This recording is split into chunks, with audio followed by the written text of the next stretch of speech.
Well, let's move on to other news now. And news from Afghanistan, where a deadly blast has hit Afghanistan yet again with a truck bomb explosion, killing at least 20 people. The truck explosion targeted an intelligence building in Kalat, claiming lives of at least 20 people and injuring over 95, including women and children. While the Taliban has claimed responsibility for the attack, the casualty figures are expected to rise with the rescuers sifting through the rubble. Taliban, who hold sway over roughly half of the country, have told the Afghans to boycott the vote and have vowed to disrupt the presidential elections in the country on September 28th. This comes days after the US President Donald Trump has dismissed any negotiations with the Taliban as dead earlier this month.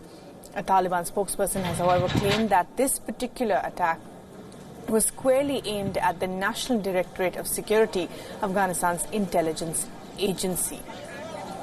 However, in a separate incident, at least 30 civilians were killed and 40 others were injured in an airstrike conducted by the Afghan security forces backed by the ISIS in the US, in Afghanistan. While the attack aimed at destroying a hideout of the Islamic State, it accidentally targeted farmers near the field. So a deadly day there in Afghanistan. Two attacks, one of course conducted by the Taliban, in which 20 people were killed. The Taliban said that was in fact targeting the intelligence agencies in Kabul, while the other attack, of course, conducted by the joint Afghan and US forces, but also killed many civilians. Anas Malik is now joining us live for the latest on this. And Anas, what more details do we know about these two different attacks? One, of course, that has been claimed by the Taliban, and the other, of course, a joint exercise by the US and the Afghan government.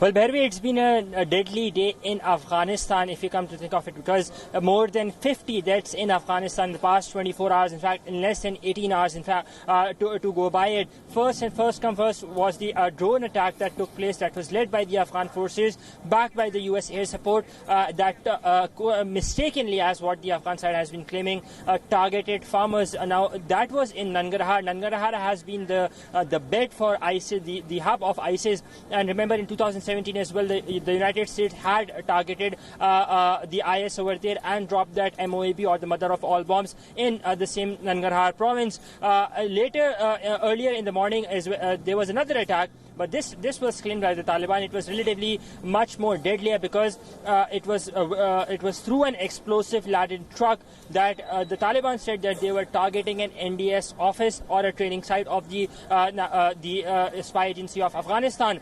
But they had parked that very truck at the gate of a hospital, of a provincial hospital that bordered with that NDS office. That resulted in killing at least 20 people while injuring another 90. Now, the Taliban have said that they would be upping the attacks, they would be spicing up the attacks, and there would be an increase on the attacks in leading up to the Afghan election that are scheduled to be held on the 28th of this month. Very interestingly, as we speak, on this first attack that took place, that was a drone strike. That was a mistaken identity strike, as what we were being told. The Afghan Ministry of Interior, Ministry of Defense, while they are confirming the attack that has taken place, they are not confirming the death toll. Yes, Bharvi. All right, Anas. Well, thanks very much indeed for joining us with the latest there. So, Anas Malik reporting on those two attacks. One, of course, claimed by the Taliban, in which 20 people have died. They've been, of course, attacking a series of official buildings in Afghanistan in the lead up to those elections, which they want should be boycotted. We're talking.